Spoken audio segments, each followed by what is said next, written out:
efter at have hældt benzin på en dieselbil og kørt rundt i et p-hus i hvad der minder om 16 timer, er jeg nu endelig... Hey!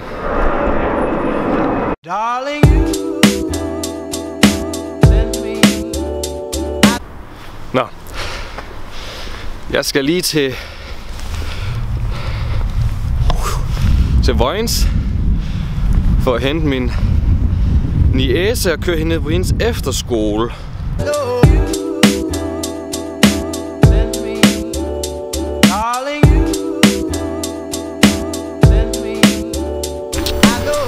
Vojens Banegård.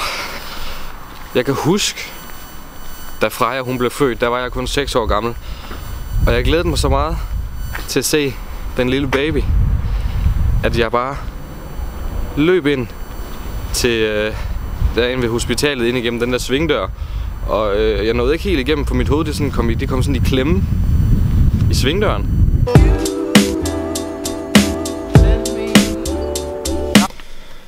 Og så er toget 20 minutter forsinket. Ja.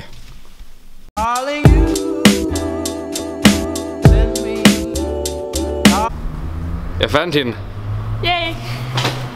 Jeg har lige fortalt historien om den gang, jeg skulle op og se dig første gang, du var blevet født, ikke? Ja. Mit hoved sad i klemme i den der svingdør. Det var ikke en skide sjovt, mand. Nej. Hurtigt tøjskift. Og så på arbejde i butikken.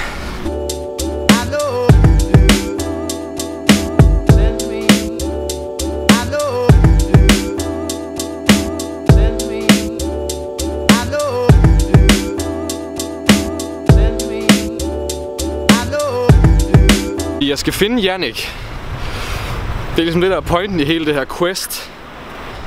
Og nu kan jeg se ham, men jeg ved ikke hvordan man kommer ned herfra. Jeg har fundet en elevator. Jeg har officielt ingen anelse om hvor jeg er. Ja, det var så den forkerte etage.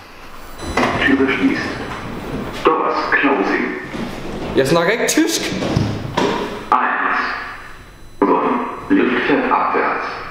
Und die Schnitzel!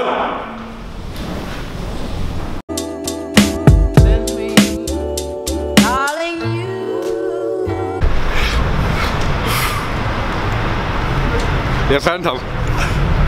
Langt om længe fandt jeg ham. Golden boy!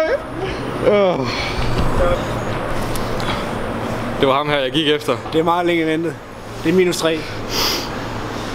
Så godt.